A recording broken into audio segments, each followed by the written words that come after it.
something that drives me absolutely nuts is when entrepreneurs and high performers say that I can't eat right when I'm on the road and I have no energy. Well, listen, Michelle and I are here to bust those myths. We're going to show you how we eat well, how we exercise, how we stay fit when we're traveling the world.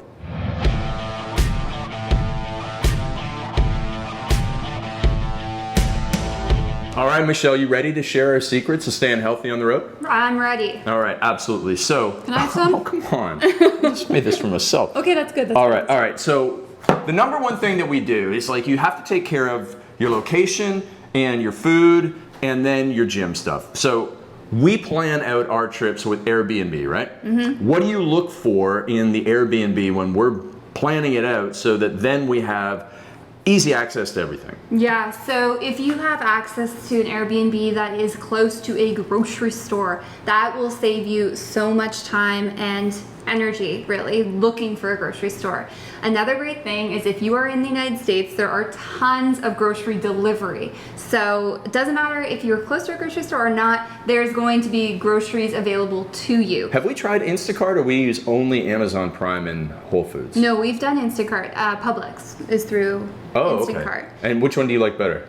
I go to both of them for different products, so it just depends on what you like, but certain brands are at every different grocery store. So. Yeah, and so when we travel, we find an Airbnb for 4 weeks, 8 weeks at a time. We go there and we hope that they have blenders and stuff, but if they don't, you turn me on to this little thing. Tell us about that and how it's amazing for anybody traveling, even if they're staying in a hotel. Yeah, so I bought this at Target, and what it is it's like a blender smoothie cup. You can order these online as well. I've seen them. You just don't want to shove too much stuff in it or zzz the little blade will be overworked and not work for you. Yeah. But you can just put your protein powder, your veggies, your fruit or whatever with some liquid and then just and blend it up. Super easy. Yeah, absolutely. So when I was traveling and staying in hotels before I met Michelle, what I would do is when my airplane landed, before I even went to the seminar hotel, I went straight to the grocery store.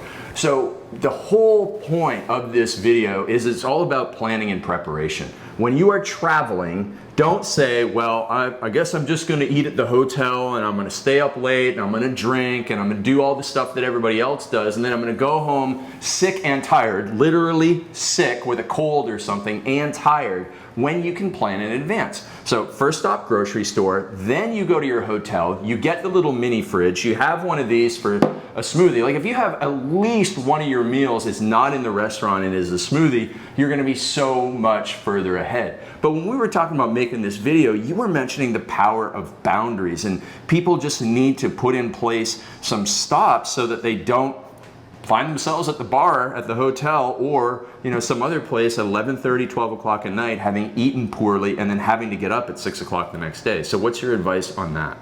Yeah, I think that traveling is so much fun and you're in new places and you're with friends or colleagues that you haven't seen in a long time and it's just such a social thing.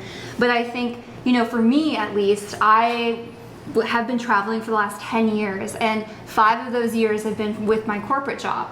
And, I was able to take out people for dinners and everything. And I think really quickly I realized this is not like an all-you-can-eat buffet happening. Like, I need to stick with a routine that works for my body like I do at home. I gained 30 pounds just kind of free for all. And I wasn't happy with myself. So in order to show up as the best version of me, I needed to stay on track. So like Craig had mentioned, you want to be able to have access to delicious food. So whether that's going to the grocery store, having delivery, Postmates, any kind of food delivery, you can get healthy foods delivered to you as well if you don't feel like cooking yourself. Yeah. But the boundaries are super important, and that just also comes into your lifestyle. There's nothing wrong with going for a glass of wine and saying you have to go back and call your kids, to call your partner or whatever. You can make up that excuse, but just to get to bed earlier because So it's only 1 glass of wine and not 4.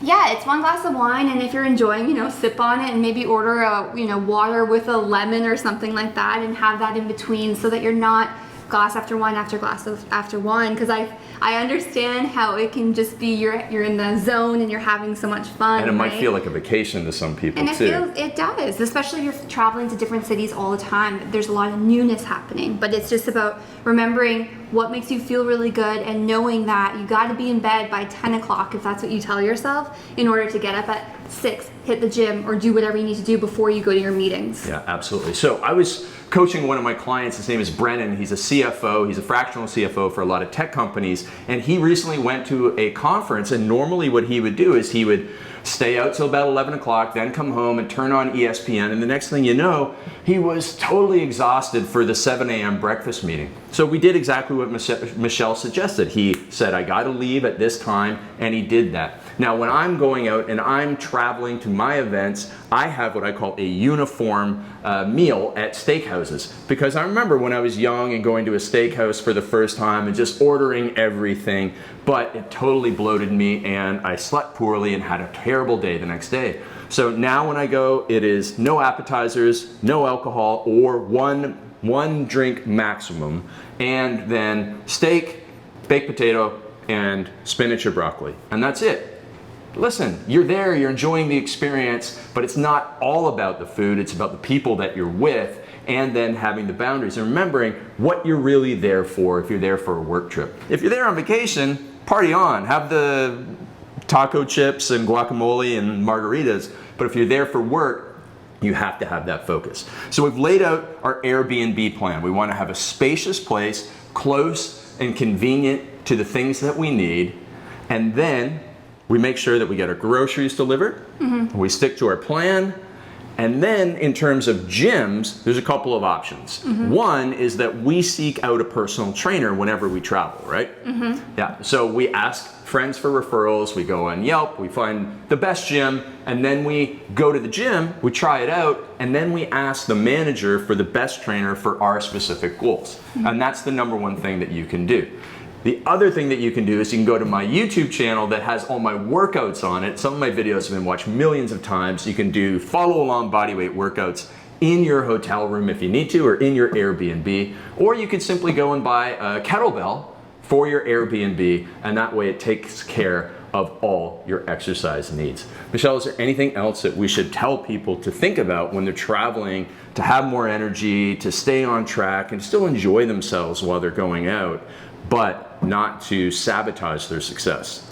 Yeah, another thing too with the workouts is ClassPass is great. ClassPass you're able to use, when the studios, fitness studios and stuff are open, it allows you to use them all over the US. So if you like to do spin classes or if you like to do Barry's bootcamp style classes, you're able to use that in different locations as well. That's actually a really great thing.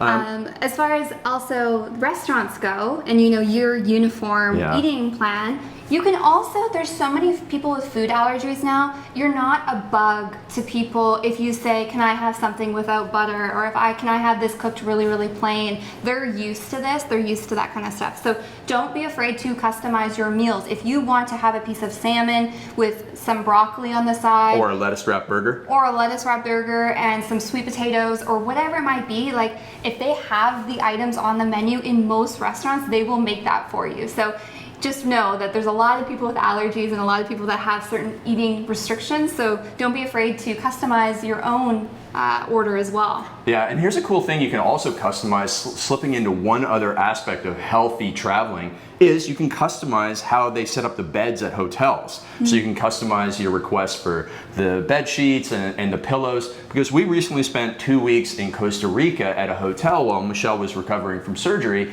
and we asked and received whatever we needed to make her comfortable. So whenever you're traveling, you really have to take advantage and think about the sleep, because the sleep is so important. You can eat really well, but if you stay in an Airbnb or hotel where it's really bright, there's a lot of lights in there, and it keeps you up at night, well, you're still gonna be exhausted. So make sure that you stick to your sleep schedule as much as possible. Even when you're going across time zones, if you normally go to bed at 10 o'clock in New York and you're traveling to California, the first night it's going to be difficult for you to sleep in, but stay up a little bit later the next night and then sleep until your designated time so that when you go back to New York, you get back on track as quickly as possible. And then you can be an old person like me and wear an eye mask and use earplugs. You use earplugs because I snore, I understand it, but you have to simply plan and prepare, take those things with you, and essentially just recreate your environment for success whenever you're traveling. And don't give me any obstacles like, well, I'm staying in a hotel for 3 days, so I'm not gonna do it.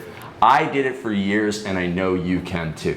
Michelle, any last suggestions on how to make their new home, their home away from home, their energetic home away from home? Yeah, I think just, order the things you need to order in advance. You're able, like Craig was saying, you're able to make requests.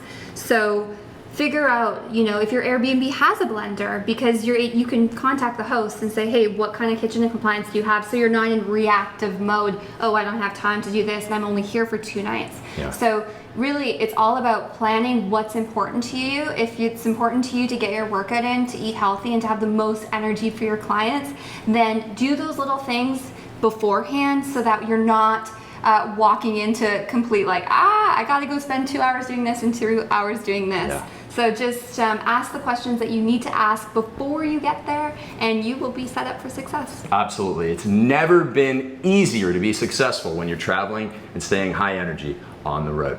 Well, thank you for being here, my friend. And what I want you to do right now is just comment down below with your biggest obstacle for traveling and energy and fat loss. And then like this, share this, subscribe. And listen, if you want to take your business and your health to the next level, then click the description link down below and apply to work with us, and we'll be able to coach you in your business and in life. We'll talk to you soon.